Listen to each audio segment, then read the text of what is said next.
যুক্তরাষ্ট্রের হামলার জবাবে মধ্যপ্রাচ্যের ৩ দেশে ভয়াবহ হামলা চালিয়েছে ইরান। ক্ষেপণাস্ত্র ও ড্রোন হামলায় ক্ষতিগ্রস্ত কুয়েত, জর্ডান, বাহরাইনের মার্কিন সামরিক স্থাপনা। এর আগে ইরানের দক্ষিণাঞ্চল ও উপকূল জুড়ে ব্যাপক হামলা চালায় যুক্তরাষ্ট্র। টার্গেট করা হয় গুরুত্বপূর্ণ দ্বীপ, বন্দর, শহর ও প্রদেশ। ওয়াশিংটনের হুঁশিয়ারি, শিগগিরই আলোচনার টেবিলে না বসলে আরও বাড়বে অভিযানের পরিধি। যুদ্ধবিরতি কার্যকরের পর সাম্প্রতিক হামলায় এ পর্যন্ত ইরানে কমপক্ষে ৩০ বেসামরিকের মৃত্যু হয়েছে। অ্যান্টিব্যাকটেরিয়াল ফর্মুলা বাসনকে চকচকে জীবাণুমুক্ত করে আমাদের দেয় গ্লিটার গ্যারান্টি। আকাশ প্রতিরক্ষা ব্যবস্থা ভেদ করে এভাবেই কুয়েতের মার্কিন ঘাঁটিতে আঘাত হানছে ইরানের শাহেদ ড্রোন। বিস্ফোরণের পর মুহূর্তেই অগ্নিগর্ভ মার্কিন লজিস্টিক হাব। অবিরাম মার্কিন হামলার জবাবে মঙ্গলবারও মধ্যপ্রাচ্য জুড়ে যুক্তরাষ্ট্রের স্থাপনায় হামলা চালায় আইআরজিসি।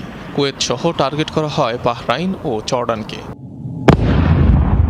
জর্ডানের আজরাক মার্কিন বিমান ঘাঁটিতে অবস্থানরত F-18 যুদ্ধ বিমান লক্ষ্য করে চালানো হয় হামলা। টার্গেট করা হয় কিং ফয়সাল এয়ারবেইজও। সরাসরি লক্ষ্যবস্তুতে আঘাত হানে অন্তত একটি ক্ষেপণাস্ত্র। ভূপাতিত করা হয় অন্তত 4টি ব্যালিস্টিক মিসাইল।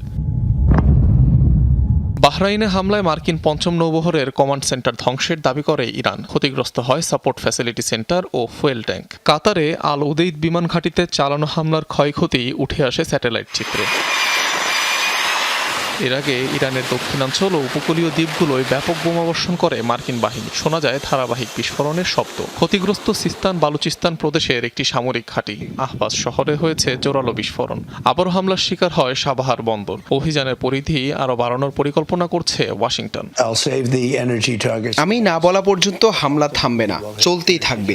জ্বালানি স্থাপনাগুলোতে হামলার বিষয়টি সর্বশেষে রেখেছি, তবে শেষ পর্যন্ত আমরা সেগুলো ধ্বংস করবই। তারা আলোচনার টেবিলে না বসলে সব বিদ্যুৎ কেন্দ্র ও সেতু গুড়িয়ে দেব। এদিকে মধ্যপ্রাচ্য জুড়ে ইরানের হামলায় ক্ষুব্ধ উপসাগরীয় দেশগুলো। চলমান যুদ্ধে কোনো পক্ষে জড়িত না থাকা সত্ত্বেও আগ্রাসনের শিকার হয় উদ্বেগ প্রকাশ করেছে তারা। পৃথক বিবৃতিতে হামলার নিন্দা জানিয়েছে কুয়েত, কাতার, বাহরাইন ও সংযুক্ত আরব আমিরাত। অনিক রহমান, যমুনা নিউজ।